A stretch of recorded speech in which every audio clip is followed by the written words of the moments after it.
আসসালামু আলাইকুম বন্ধুরা, আশা করি আপনারা সবাই ভালো আছেন। বাংলাদেশ পল্লী বিদ্যুতায়ন বোর্ডের পক্ষ থেকে 14ই মে 2025 খ্রিস্টাব্দে আপনাদের জন্য নতুন একটি নিয়োগ বিজ্ঞপ্তি প্রকাশ করা হয়েছে। নিয়োগ বিজ্ঞপ্তিতে মোট দুটি পদে লোক নেওয়া হবে, একটা হচ্ছে বিলিং সহকারী আর একটা হচ্ছে মিটার রিডার। ভিডিওটি পুরোপুরি শুরু করার আগে আপনাদের কাছে একটু অনুরোধ থাকবে, সেটা হচ্ছে আপনারা যারা প্রথমবারের মতো আমাদের চ্যানেলে ভিডিওটি দেখছেন তারা আমাদের চ্যানেলটি সাবস্ক্রাইব করে নিয়মিত আপডেট পাওয়ার উদ্দেশ্যে বেল বাটনটি প্রেস করতে ভুলবেন না। তো চলুন আর কথা না বাড়িয়ে শুরু করি।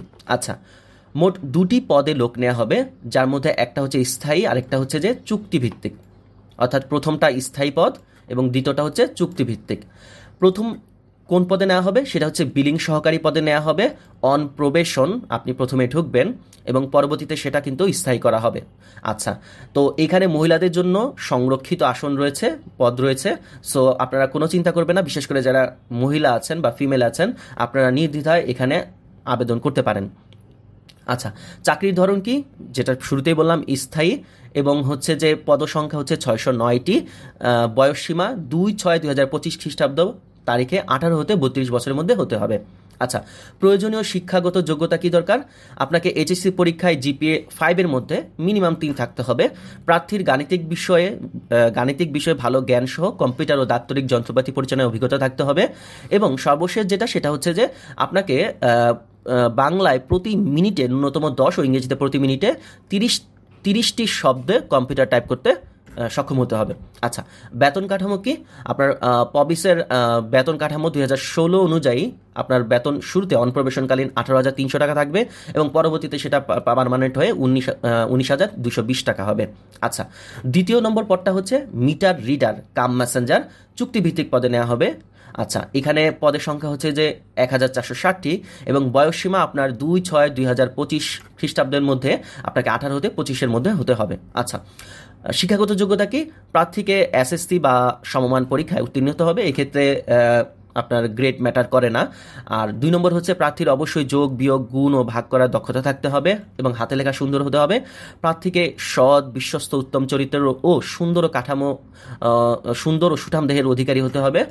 গ্রামগঞ্জের প্রত্যন্ত এলাকায় গিয়ে মিটার রিডিং গ্রহণ এবং বিল বিতরণের মানসিকতা থাকতে হবে। আচ্ছা, বাইসাইকেল চালনায় পারদর্শী হতে হবে এবং অবশ্যই নিজস্ব বাইসাইকেল থাকতে হবে।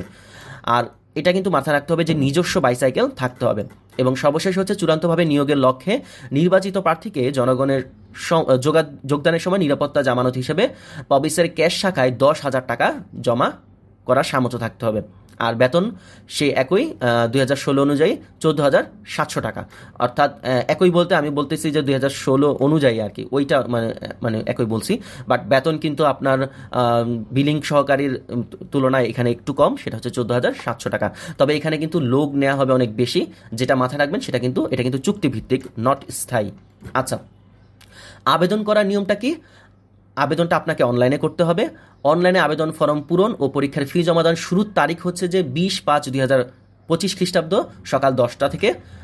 আর অনলাইনে আবেদনের ক্ষেত্রে প্রদেয় ফি, অর্থাৎ ফিটা কেমন হবে সেটা হচ্ছে ক্রমিক নং 1 অর্থাৎ বিলিং সহকারী পদের জন্য পরীক্ষার ফি বাবদ 100 টাকা ও টেলিটকের সার্ভিস চার্জ বাবদ 12 টাকা সহ মোট 112 টাকা আপনাকে ফি দিতে হবে। আর 2 নম্বর যে পদটা আছে ক্রমিক নং 2 অর্থাৎ মিটার রিডার পদের জন্য আপনাকে 50 টাকা ও টেলিটক এর সার্ভিস চার্জ 6 টাকা সহ মোট 56 টাকা টেলিটকের সিমের সাহায্যে প্রিপেড নাম্বার থেকে SMS এর মাধ্যমে প্রদান করতে হবে। তো এই ছিল মূলত আজকের এই নিয়োগ বিজ্ঞপ্তিটি। বিশেষ করে আপনারা যারা অনলাইনে আবেদন করতে হ্যাসেল মনে করেন বা আপনারা অনেকেই আছেন যারা অনলাইনে আবেদন করতে পারেন না, তারা আমার সাথে পার্সোনালি আমার হোয়াটসঅ্যাপ মেসেজে নক দিতে পারেন, আমি আপনাদেরকে হেল্প করা ট্রাই করবো ইনশাল্লাহ। আর এছাড়াও যারা নিয়মিত আমাদের এই চ্যানেলের জব সার্কুলারের আপডেট পেতে চান, তারা অবশ্যই আমাদের টেলিগ্রামের লিঙ্ক দেওয়া আছে আমাদের ডেসক্রিপশনে, সেখানে গিয়ে আমাদের টেলিগ্রামেও জয়েন হয়ে নিতে পারেন। এছাড়াও আরও অন্যান্য কিছু যদি জানার থাকে বা প্রশ্ন করা থাকে তাহলে এই ভিডিওর নিচে কমেন্ট বক্সেও আপনারা সেটা জানাতে পারেন।